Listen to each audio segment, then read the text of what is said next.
ನೋಡಿ ಚಿಕ್ಕ ಚಿಕ್ಕ ಕಾಯಿಗಳು ಸಹ ಯಾವ ಥರ ಇದೆ. ಕೇವಲ ಹಚ್ಚಿ 1.5 ವರ್ಷದಲ್ಲೇ ಈ ಥರ ಕಾಯಿಗಳನ್ನ ಇದು ಬಿಟ್ಟಿದೆ. ತುಂಬ ಇಳುವರಿ ಸಹ ಬಂದಿದೆ ಅಂತ ರೈತರು ಹೇಳ್ತಾ ಇದ್ದಾರೆ.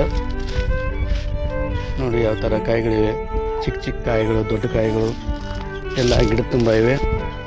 ಇವರು ಏನು ಮಾಡಿದ್ದಾರೆ ಅಂದರೆ ಅಡಿಕೆ ಗಿಡದ ಮಧ್ಯೆ ಈ ಪೇರಳೆ ಗಿಡಗಳನ್ನು ಹಚ್ಚಿದ್ದಾರೆ. ಅಡಿಕೆ ಗಿಡದ ಮಧ್ಯೆ ಪೇರಳೆ ಗಿಡಗಳನ್ನು ಹಚ್ಚಿದ್ದಾರೆ.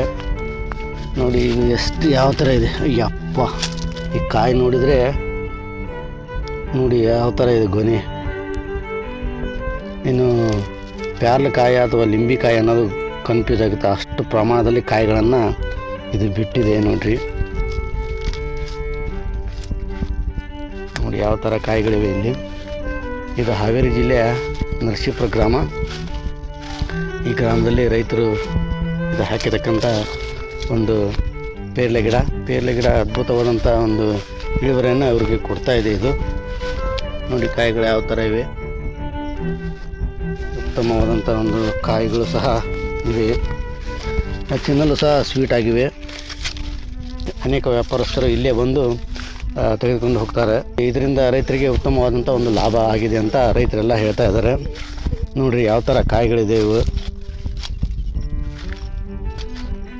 ಗಿಡದ ಬಜ್ಜಿಗೆ ನೋಡಿ ಯಾವ ಥರ ಕೆಳಗಡೆ ಬಿದ್ದಿವೆ. ಇವು ನೆಲಕ್ಕೆ ಟಚ್ ಆಗಿದೆ, ಹರಿಗಳೆಲ್ಲ ನೆಲಕ್ಕೆ ಟಚ್ ಆಗಿವೆ.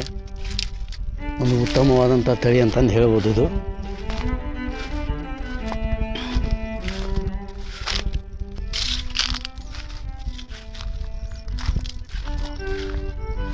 ಈ ಕಾಯಿಗಳನ್ನು ನೋಡಿಬಿಟ್ರೆ ನೋಡಿ ಯಾವ ಥರ ಕಾಯಿಗಳಿವೆ.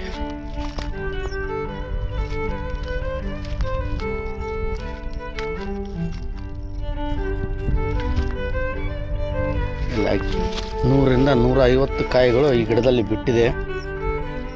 ಎನಿಸಿದರೆ 150ಕ್ಕಿಂತ ಹೆಚ್ಚು ಕಾಯಿಗಳು ಈ ಗಿಡದಲ್ಲಿ ಸಿಗುತ್ತೆ. ಸಾಮಾನ್ಯವಾಗಿ ಎಲ್ಲ ಗಿಡದಲ್ಲೂ ಸಹ ಇದು ಕಾಯಿಗಳನ್ನು ಬಿಟ್ಟಿದೆ. ನೋಡಿ ಎಂತಿಂಥ ಕಾಯಿಗಳಿವೆ. ಫ್ರೆಂಡ್ಸ್, ನೀವೇನಾದರೂ ಪೇರಳೆ ಗಿಡ ಹಚ್ಚಿದ್ರೆ ಪೇರಳೆ ಗಿಡ ಹೇಗಿದೆ ಅನ್ನೋದನ್ನು ಕಾಮೆಂಟ್ಸ್ ಮಾಡಿ. ಮತ್ತು ಹೆಚ್ಚಿನ ವಿಡಿಯೋಗಳಿಗಾಗಿ ನಮ್ಮ ಚಾನಲನ್ನು ಸಬ್ಸ್ಕ್ರೈಬ್ ಮಾಡಿ.